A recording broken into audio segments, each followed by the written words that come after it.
Hi guys, this is Sudha, and this is the first time I'm making a communicative or an education video, and I hope it goes really well. So, this consists of a series of videos, like 5 or 6 videos, to just describe or to document my personal journey in changing my majors from B.D.S to Masters in Architecture. Yeah, you heard it right, I'm a dentist.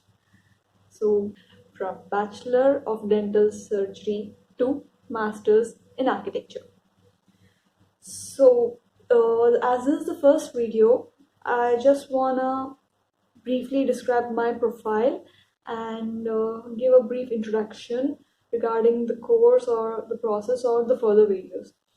Amidst this corona pandemic, it's like I've got a lot of time, obviously, and I've enrolled with the college, I've enrolled to the classes. So as of now, I have some free time to make this thing, and I'm doing it.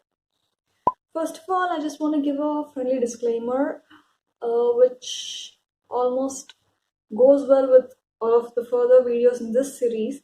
And it's like I'm not in favor with any consultancy, or I'm not a consultancy person, and I'm not speaking for a particular college, and I'm not promoting any course, or I'm not selling any stuff with these videos.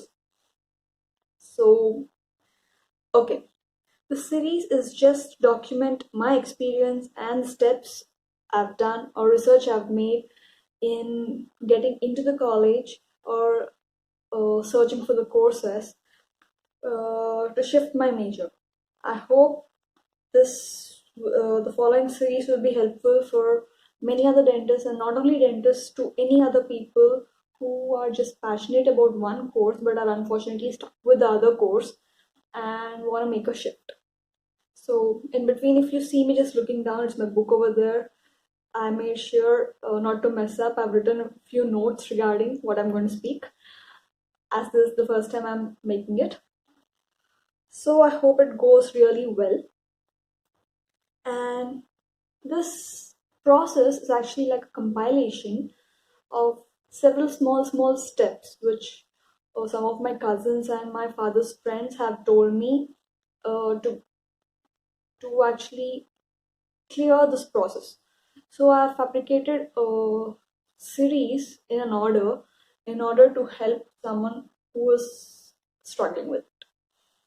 And I would also like to thank a lot of program or graduate coordinators whose brains I've eaten throughout my journey, and they're really helpful. So, just briefing up my profile, I'm a CBSE student in school with 8.4 CGPA. My inter, I was a biology major, like biology, physics, chemistry, and my percentage was 82%. In dentistry, it was 67.8% percentage with a backlog, and it was obviously a decent score. So my IELTS score was 7.5, and I didn't write my GRE. I didn't go with the WES evaluation.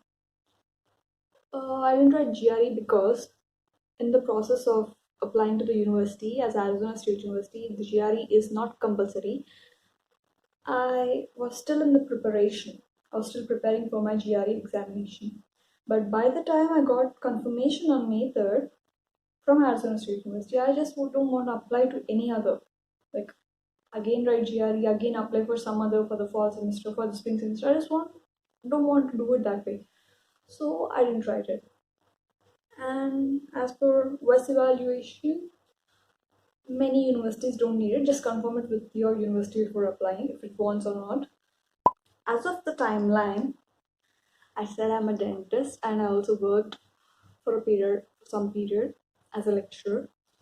So in 2018, October or the starting of November, I started to look at the universities in Canada and USA, like to just go for my further education there. Not in dentistry. I was searching for fields far away from being a dentist, some science related fields or architecture fields or something. And when I just shortlisted few courses in the mid-Jan, I just told my parents, like, I don't want to do this anymore, and I just want to make a shift from being a dentist to another major. And by the end of January, early February, they just agreed to it. Like, they just agreed for me to study again. So the March 15th was the final deadline. By the time I told my parents itself, a lot of deadlines have passed by. For summer session or for fall session, to be sure, the deadlines usually end around December or January, the initial deadline. So I need to search for colleges which have a final deadline or priority deadline again. So that's gonna be March 15th for almost all the universities for fall term or the summer term. So by the time I applied to the university, I didn't I have not given my IELTS or GRE for the matter. I was still in the coaching, and I guess my IELTS was somewhere around end of the March in 20s or something, 2019. So the results are out by April 19th, which was unfortunately the deadline for the summer session I-20. So I just sent them my scores at that time, and the process done around May 3rd, I guess. Yeah, on May 3rd, I was finally informed that I got admitted into the Arizona State University in the USA.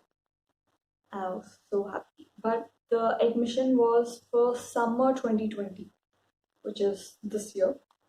So it was like I started applying very late. But if you are already into the process, I wish you just go through the individual university pages to see the deadlines, initial deadlines, not the priority deadlines, initial deadlines, and apply, note it down, and then apply to the universities. You can save a lot of time, unlike me, wasting 1 year. So, a brief intro regarding my particular course, the architecture. So it's called various names in various universities. Like some universities do call it Masters in Architecture 3+ program as per Arizona State University, and some call it a track 1, or some will be like a 3-track course or a track 3, and 7 sem course or 3.5, Masters in Architecture 3.5. So it's basically a 7 semester course which is offered by a limited universities. Not every university which offers architecture offers this kind of program. So it's offered by limited universities, and some universities which I inquired the program are like Arizona State University, the California Polytechnic, CalPol, the Southern California Institute, University of Miami, Georgia Tech, University of Denver, University of Ohio, Lawrence Technological, University of Michigan. So these are the few universities which I mailed them and have actually had a communication with them regarding the course. So there are still many universities, I guess, which offer this course, around 20 to 25 universities, I guess, in the entire USA. Coming to the series, as of now, I've written down some 5 videos. Like, this is the first video, the introduction, and my profile. The second video will be how to select the course and college, which is actually a very challenging matter for a lot. Like, how to select a course is actually a confusing topic. As of dentists in India, I can say we cannot get any information from any consultant for that matter. Whichever consultant, a dentist, or a science major goes, they usually tell, okay, go for Masters in Public Health, or go for Biostat, go for Hospital Management, or go for the standard MBA. So, for the consultant not to research a lot, they do encourage people to just go into these 3 or 4 courses for that matter. And if you're really interested, if you really have a passion for yourself, like you want to really do a particular degree, from the beginning or something for that, like that matter. You need to search for yourself if that is available for you to do it right now. I bet you no consultancy will help you in this matter. I initially went to some three or four, applied with the two consultants. One cheated me, and one was like I just asked them to help me with the couriers and stuff. So whoever I just made a communication during the career fairs or something, they were all like, "You just can't make a shift from dentistry to architecture. This is insane. There are no particular universities accepting this thing." So I was like, "No, I have talked to few universities, and they actually encouraged me to apply." They were like, the program, the individuals over there, they were like, "No, you just can't make a shift. I bet you won't get your admit. I bet you they're just asking you to apply because the universities get money from it." So just because the university, the consultancy people told that it's not possible, don't blindly rely on them. Just do your homework, and I guess there are a lot of other options also if you want to make a shift. So the third video, which I think is gonna be the SOP and stuff, like how to write your statement of purpose, resume, essay, letter of recommendation, all the variables. I cannot be a super orator who covers each and every stuff. It's just based on my research. I can give you a few points or a few tips. So then, preparing for F1 visa, and the fifth video will be what exactly happened on the day of my visa. And there can be one or two more additional videos. I didn't just come upon as this point. So let's see how the series goes.